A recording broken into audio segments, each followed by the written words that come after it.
அனைத்து ஆன்மீக நேயர்களுக்கும் வணக்கம். இன்னைக்கு நம்ம பார்க்க போற வீடியோன்னு பார்த்தீங்கன்னா, திரிவேணி சங்கமத்தில் குளித்த பலன் கிடைக்க பரிகாரம் பற்றி தான் பார்க்க போகிறோம். நாளைய தினம் பிப்ரவரி 13ஆம் தேதி மாசி 1 பிறக்க இருக்கிறது. மாசி மாதம் மக நட்சத்திரம் சேர்ந்து வரும் இந்த நாளை மாசி மகம் திருவிழாவாக நாம் கொண்டாடுவோம். இந்த நாளில் சிவன் வழிபாடு செய்வது, பெருமாள் வழிபாடு செய்வது, முன்னோர்களை வழிபாடு செய்வது, புனித நீராடுவது போன்றவை விசேஷமான வழிபாட்டு முறைகளாக நமக்கு சொல்லப்பட்டுள்ளது.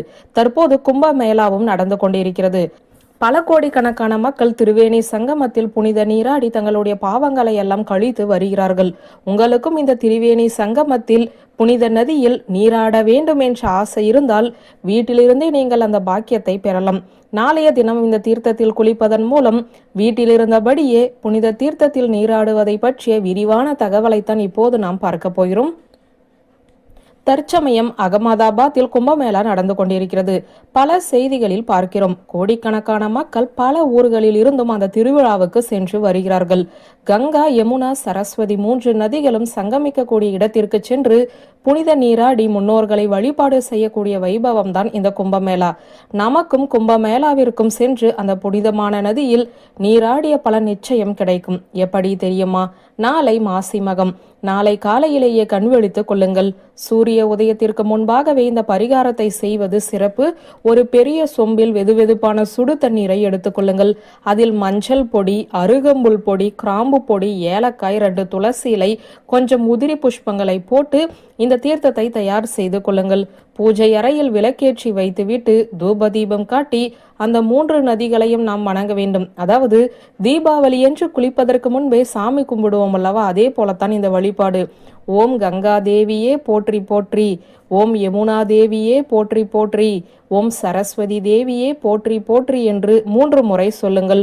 3 நதிகளின் தெய்வங்களும் உங்கள் முன்பு இருக்கும் தீர்த்தத்தில் வந்து ஐக்கியமாகி விடுவார்கள்.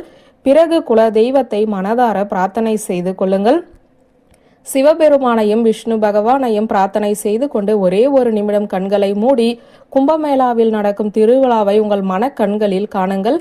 நீங்களும் கும்பமேளாவுக்கு சென்றதாக மானசீகமாக கற்பனை செய்து கொண்டு இந்த தீர்த்தத்தை கொண்டு போய் குளியல் அறையில் வைத்து ஒரு சின்ன சொம்பில் இந்த தண்ணீரை எடுத்து உங்களுடைய தலையில் ஊற்றிக்கொள்ள வேண்டும். அவ்வளவுதான். வீட்டில் இருக்கும் அனைவருமே இந்த தீர்த்தத்தில் குளிக்கலாம். அதன் பிறகு எப்போதும் போல நீங்கள் சோப்பு போட்டு ஷாம்பு போட்டு குளித்துவிட்டு பூஜை அறைக்கு வந்து மீண்டும் குலதெய்வத்தை நமஸ்காரம் செய்து கொண்டு உங்களுடைய வேலையை துவங்கலாம். இதை நாளைய தினம் செய்தாலே போதும். நீங்கள் செய்த பாவங்கள் எல்லாம் உங்களை விட்டு விலகி வாழ்வில் நல்ல முன்னேற்றம் கிடைக்கும். கும்பமேளாவிற்கு செல்ல முடியாதவர்கள், திரிவேணி சங்கமத்தில் நீராட முடியாதவர்களுக்கு இந்த வீடியோ நிச்சயம் பயனுள்ளபடி அமையும். நம்பிக்கைதான் வாழ்க்கை. நம்பிக்கையோடு நாளைய தினம் இந்த தீர்த்தத்தில் குளித்து உங்கள் வாழ்க்கை பயணத்தை துவங்கி பாருங்கள். நிச்சயமாக தீராத கஷ்டங்கள், துன்பங்கள் நீங்கி வீட்டில் சுபகாரிய தடைகள் விலகி நல்லதே நடக்கும் என்ற தகவலை சொல்லி இந்த வீடியோவை நிறைவு செய்கிறேன். நன்றி, வணக்கம்.